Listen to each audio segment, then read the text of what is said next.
تو دوبارہ وہ اویلیبل ہوں گے، وہ پرووائڈ کریں گے. ابھی انہوں نے جو فنڈنگ ہے وہ واپس لے لی. اچھا اقبال بھائی یہ بتائیے گا، ابھی ریسنٹلی ایک سیلاب نے جو ہے وہ ہمارے تقریباً پورے پاکستان کو 70% ڈیمیج کیا، اور اس میں ساؤتھ پنجاب کا جو کافی زیادہ بڑا حصہ جو ہے اس میں وہ اس کا نقصان ہوا.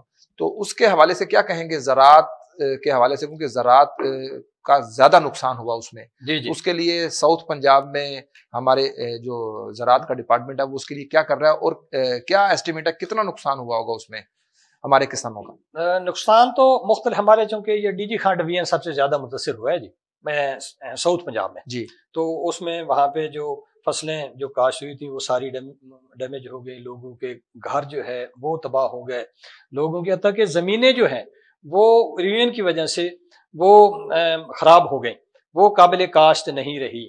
تو گورنمنٹ آف پنجاب جو ہے ان کے لیے، ان کو اب گندم کے لیے ان کو سبسڈی پہ بیج فراہم کیا ہے، اسی طرح کھاد ان کو سبسڈی پہ ان کاشتکاروں کو فراہم کیا ہے تاکہ وہ ان کو اپنے پیروں پہ کھڑا کیا جا سکے. جن کی جگہ متاثر ہوئی ہے سیلاب میں یہ سبسڈی صرف ان کے لیے ہے؟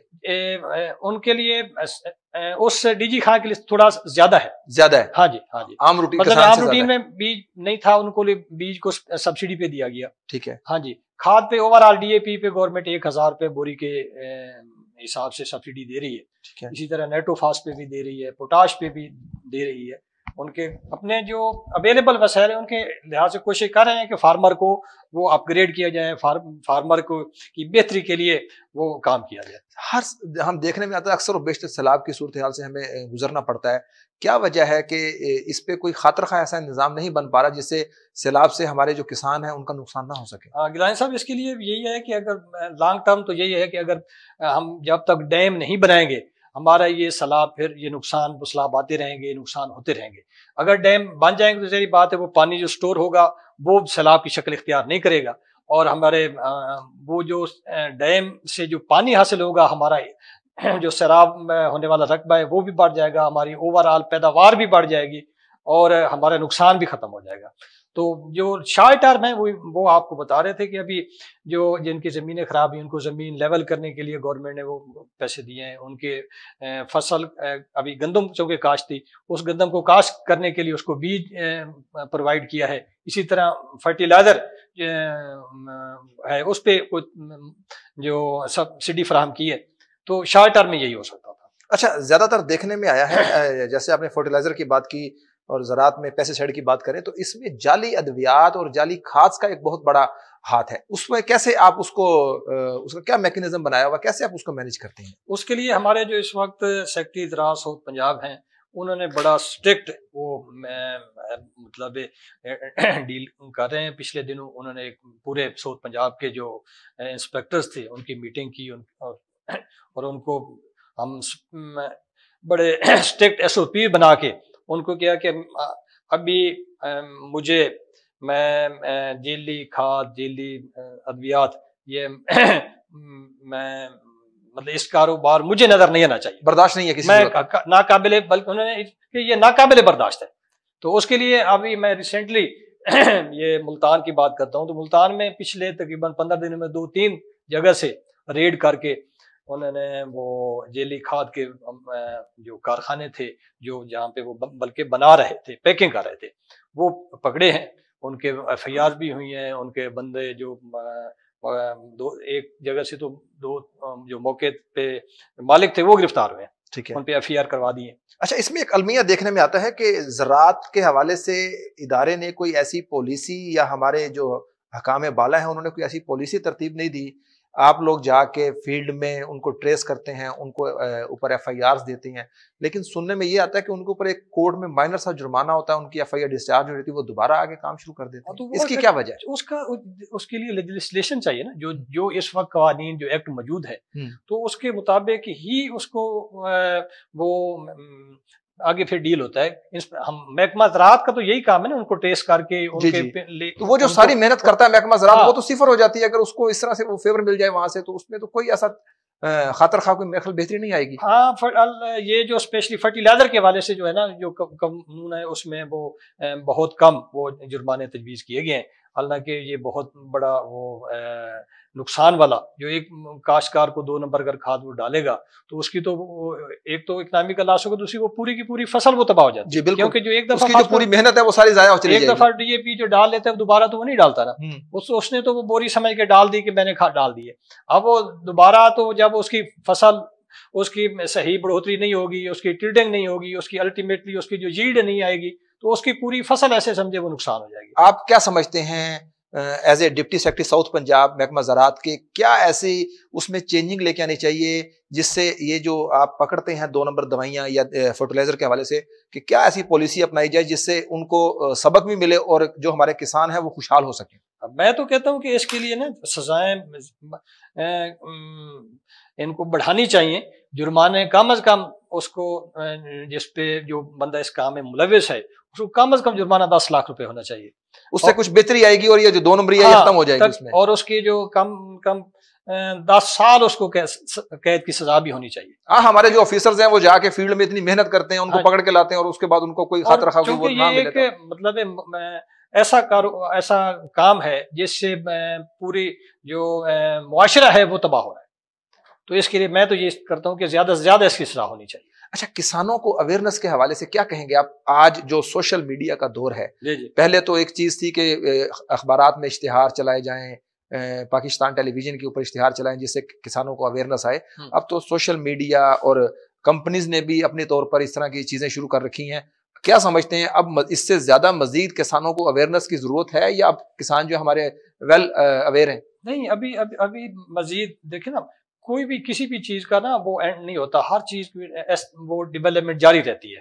تو کاشتکاروں پہلے سے بہتری آئی ہے، لیکن ابھی ہم اور امپروومنٹ کی ضرورت ہے. اب ہم اس کے جیسے government of Punjab, south Punjab, وہ ان کے ہر ڈسٹرکٹ لیول پہ، ہر مرکز لیول پہ ان کے واٹس ایپ گروپ وہ بنا رہے ہیں. کچھ نے ڈسٹرکٹ لیول پہ بنے ہوئے ہیں تاکہ جو انفارمیشن آتی ہے ان کو وہ پھر ان گروپ کے ذریعے وہ شیئر کر دیتے ہیں تاکہ فوری وہ ان کو وہ کنوے ہو سکے. اور اس کے مطابق کافی اسی طرح جو موسم کا حال ہے وہ بھی اسی کے ذریعے وہ شیئر کر رہے ہیں.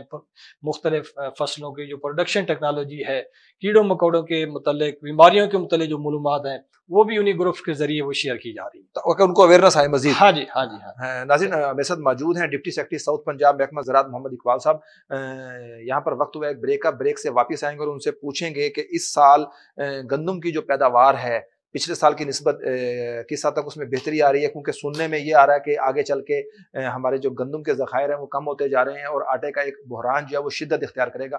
ایک بریک، واپس آئیں گے اور آ کے ان سے بات کریں گے.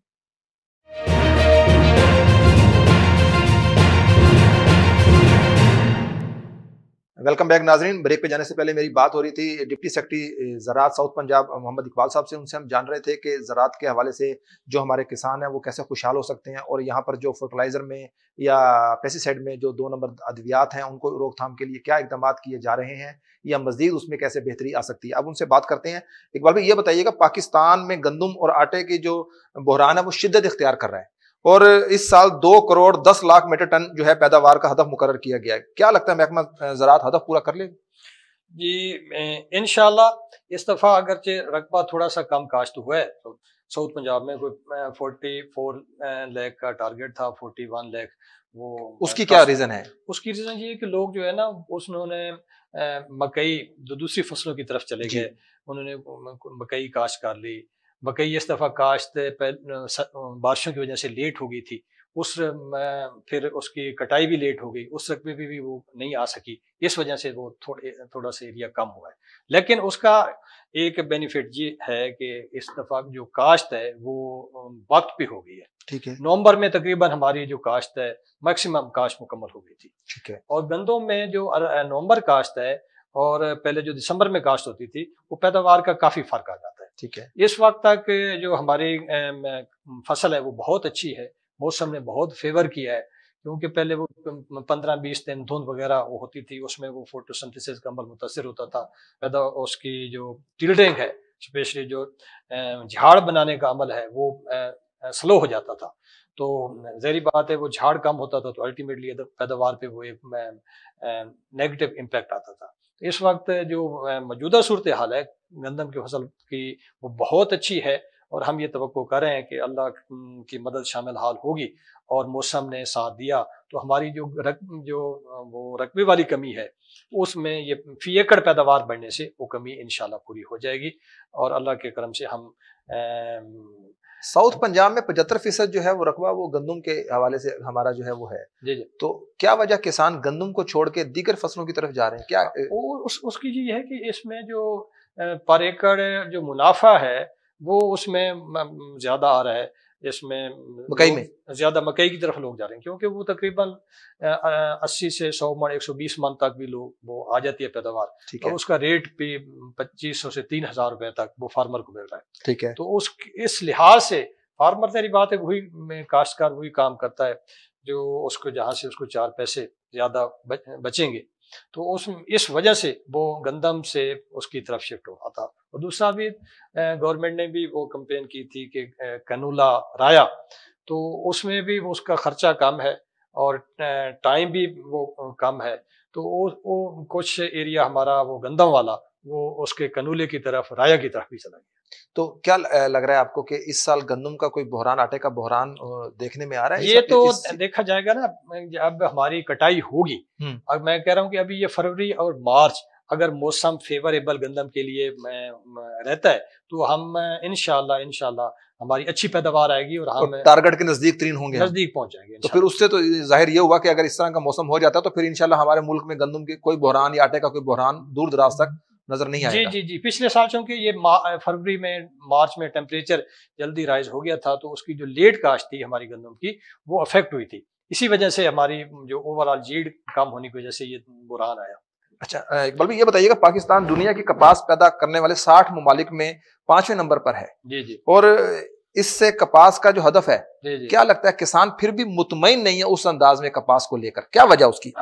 اس کی کافی سارے کپاس کا ایکچولی ایک ایسی فصل ہے اس وقت جو سب سے پیچیدہ فصل، سب سے مشکل فصل جو ہے نا وہ کپاس کاشتکار کے لیے بن گئی ہے، اور حالانکہ یہ سب سے جو منافع بخش فصل ہوتی تھی وہ کپاس ہی ہوتی تھی جی. اور ہمارے جو دیہات کے علاقے ہیں ان میں سب سے زیادہ جو امپلائمنٹ جو روزگار مہیا کرنے والی یہ کپاس فصل ہوتی تھی، وہ بجائی سے لے کر چنائی تک جی. وہ اس میں چوپا لگانے سے چنائی تک وہ سارے لوگ انوالو رہتے تھے اور ان کو روزگار ملتا تھا، ان کے سارے وہ جو اس کے بعد بلکہ وہ آگ جلانے کے لیے چڑیا نما اس تک وہ کام ہمارا بالن کے طور پہ جو کہتے تھے وہ کام تک آ رہا ہے. اب تو ظاہری بات ہے وہ دیہاتوں میں جہاں پہ گیس نہیں ہے وہ یہ بالن کا بھی بڑا مسئلہ ہوا. جی بالکل. تو اس کے لیے اب پچھلے 2-3 سال سے نا وہ ایک پہلے پتہ لپیٹ وائرس اس کا آیا، اس نے افیکٹ کیا. اس کے بعد پھر یہ اب گلابی سنڈی اور سفید مکھی یہ 2 کیڑے ہیں جو ہمارے کاشتکار کو جو درد سر بن گئے ہیں اسپیشل کپاس کاشت کرنے کے حوالے سے، کیونکہ یہ سفید مکھی اس کا موسم کے ساتھ بھی بڑا گہرا تعلق ہے یہ دونوں کیڑوں کا، کہ موسم اگر زیادہ گرم ہوگا تو اس کیڑوں کی افزائش زیادہ ہوگی اور تیزی سے ہوگی، جبکہ کپاس میں اس کے جو پھل ہے، اس کے جو ٹنڈے کہتے ہیں جس کو پھول ہے، اس کے جو چھوٹے ٹنڈے ہیں اس کے گرنے کا عمل زیادہ ہو جائے گا. یعنی گرمی زیادہ ہونے سے اور اس کے بعد پھر حبس ہونے سے، پھر اس کے بعد پچھلے سال تو اسپیشلی بارشیں زیادہ ہونے سے وہ کپاس کی فصل بہت زیادہ متاثر ہوئی، جس وجہ سے پھر کاشتکار کی الٹیمیٹلی جب وہ پیداوار اچھی نہیں آتی نقصان ہوتا ہے، تو جو نقصان ہوتا ہے پھر اگلے سال وہ کاشت کرنے سے پرہیز کرتا ہے، اس دوسری فصل کی طرف چلا جاتا ہے. تو اس پہ کپاس پہ بھی کوئی سبسڈی دی جا رہی ہے کسانوں کو؟ ہاں، اس میں اب ہم ایک کارٹن ریوائول کے حوالے سے ایک وہ پروگرام وہ بنایا ہے گورنمنٹ نے، ابھی وہ پرپوز کیا ہے سیکٹری ساؤتھ پنجاب کی طرف سے، تو اس میں انشاءاللہ وہ ہو جاتا ہے تو کافی ساری چیزیں جو ہیں وہ بہتر ہو جائیں گی. اس میں بیج پہ سبسڈی پرپوز کی ہے، اس میں جو اسپیشلی کپاس کے حوالے سے جو سفید مکھی اور گلابی سنڈی کے حوالے سے دوائیں ہیں ان پہ سبسڈی پرپوز کی ہے، اور اس کے بعد جو کھادیں ہیں ان پہ بھی سبسڈی پرپوز کی ہے کہ جو کپاس کا کاشتکار جس کا جو میں بلیو ہے وہ شیک ہوا ہے، اب وہ کپاس سے پیچھے ہٹ رہا ہے، اس کو دوبارہ کپاس کی طرف لایا جا سکتا لایا جا سکتا ہاں ہے۔ جی اچھا، جن علاقوں میں سیلاب آتا ہے جی جی وہاں پہ کاشت جو فصل ہے، کون سی فصل ایسی ہے جس پہ جو ہمارا کسان ہے وہ پرہیز کرتا ہے کہ اب میں اس سال اس پہ کاشت نہ کروں یہ والی فصل جس سے مجھے نقصان نہ ہو؟ سب سے زیادہ یہ کپاس ہے، کیونکہ کپاس یہ زیادہ پانی کو بالکل برداشت نہیں کرتا، جبکہ اس کے مقابلے میں جو چاول ہے یا گنا ہے وہ کسی حد تک وہ اس کو اگر وہ برداشت کر لیتا ہے، اگر وہ بہت زیادہ سیلاب نہ ہو کہ بہت زیادہ دنوں تک پانی کھڑا نہ رہے، یہ دونوں چاول اور گنا اس کو برداشت کر لیتے ہیں، جبکہ کپاس میں تو 48 گھنٹے تک پانی اگر کھڑا ہو جائے تو یہ پھر یہ دوبارہ خشک ہو جاتی ہے، سوکھ جاتی ہے۔ اچھا، اس سال میں کسانوں کو ریلیف فراہم کرنے کے لیے ساؤتھ پنجاب محکمہ زراعت کسانوں کے لوگ کیا ریلیف دے رہے ہیں، کیا پلان ترتیب دی ہے؟ میں نے آپ کو بتایا کہ کپاس کے حوالے سے تو ہم وہ اس کے کاشتکار کو ان کو بیج پہ سبسڈی پرپوز کر رہے ہیں کہ ان کو بیج سبسڈی پہ فراہم کیا جائے اور کوالٹی والا بیج فراہم کیا جائے، رجسٹرڈ اور منظور شدہ اقسام کا بیج فراہم کیا جائے، ٹھیک ہے، اور اس کے بعد اس میں جو کھاد ہے اس پہ بھی سبسڈی، تاکہ کاشتکار جو کیونکہ کھادیں روز کافی مہنگی ہو گئی ہیں تو اس میں اس کو سبسڈی دے کے اس کو ریلیف فراہم کیا جائے۔ اس کے بعد جو کپاس میں اسپیشلی جو دوائیں استعمال ہوتی ہیں، زرعی دوائیں استعمال ہوتی ہیں، زرعی زر استعمال ہو رہی ہیں، اور ان میں اسپیشلی سفید مکھی اور گلابی سنڈی کے لیے جو دوائیں استعمال ہوتی ہیں ان پہ بھی ہم نے محکمہ زراعت ساؤتھ پنجاب نے سبسڈی پرپوز کی ہے، تاکہ ان کیڑوں کو اگر کنٹرول ہوں گے تو ہم کپاس بچے گی، کپاس بچے گی تو الٹیمیٹلی اس کی کاشتکار خوشحال ہوگا۔ اچھا، آخر میں اقبال صاحب آپ ہمارے چینل کے توسل سے حکام بالا کو یا کسانوں کو، فارمرز کو کوئی پیغام دینا چاہیں تو آپ؟ جی، میں یہی کہنا چاہوں گا کہ کپاس کی کاشت جتنا جلدی ممکن ہو سکے، یعنی مارچ کے مہینے میں اس کو کاشت کریں، تاکہ اس سے ہم اچھی پیداوار لے سکتے ہیں، منافع بخش پیداوار لے سکتے ہیں۔ جن لوگوں نے رایا یا کنولا کاشت کیا ہوا ہے یا فرض کرو آلو وغیرہ کاشت تھا، ان کا رقبہ اگر فروری میں خالی ہو جاتا ہے تو اس پہ کپاس لگائیں، تاکہ اس میں خود بھی کاشتکار بھی خوشحال ہوگا اور کپاس کی پیداوار بڑھنے سے ملک بھی خوشحال ہوگا۔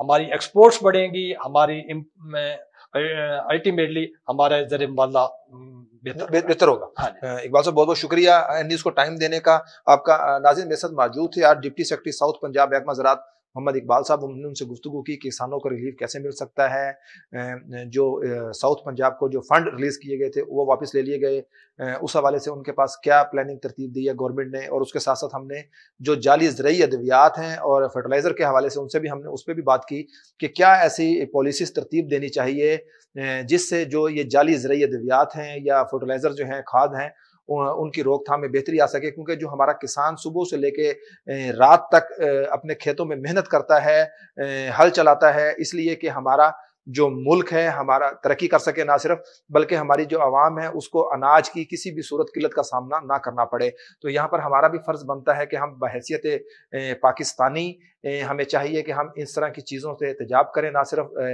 جعلی ادویات یا جعلی جو ہماری کھاد ہیں جو ہم کسانز کو دیتے ہیں، اس کے بعد نہ صرف ان کا نقصان ہوتا ہے اپنا، نہ صرف بلکہ ہمارے ملک کو بھی اس کا نقصان پہنچتا ہے۔ تو ہمیں یہ بحیثیت پاکستانی چاہیے کہ ہم اس طرح کی چیزوں سے پرہیز کریں۔ اس کے ساتھ ساتھ ان کا کہنا یہ بھی تھا کہ محکمہ زراعت جو ہے وہ اپنے کسانوں کے لیے مختلف اویئرنیس کے طریقہ کار جو ہے وہ لے کر آ رہا ہے، جیسا کہ انہوں نے بتایا کہ واٹس ایپ گروپ بنائے گئے ہیں، اس کے علاوہ مختلف جو دیہات ہیں، جو گاؤں ہیں، وہاں پر جا کے محکمہ زراعت کی طرف سے جو ان کے جو افسران ہیں وہ جا کے اپنے فارمر سے ملتے ہیں، ان کو بتاتے ہیں، آگاہی دیتے ہیں کہ اس دفعہ جو فصل ہے اس کو آپ نے کس ٹائم کاشت کرنی ہے، کیسے آپ اس کو دیکھیں گے، دیکھ بھال کیسے کریں گے، کس وقت پہ آپ نے کون سی سپرے کرنی ہے، کون سی آپ نے کھاد استعمال کرنی ہے۔ نئے پروگرام میں نئے مہمان کے ساتھ بہت جلد دوبارہ ملاقات ہوگی، تب تک اپنے میزبان ذیشان گیلانی کو اجازت دیجیے۔ اللہ نگہبان۔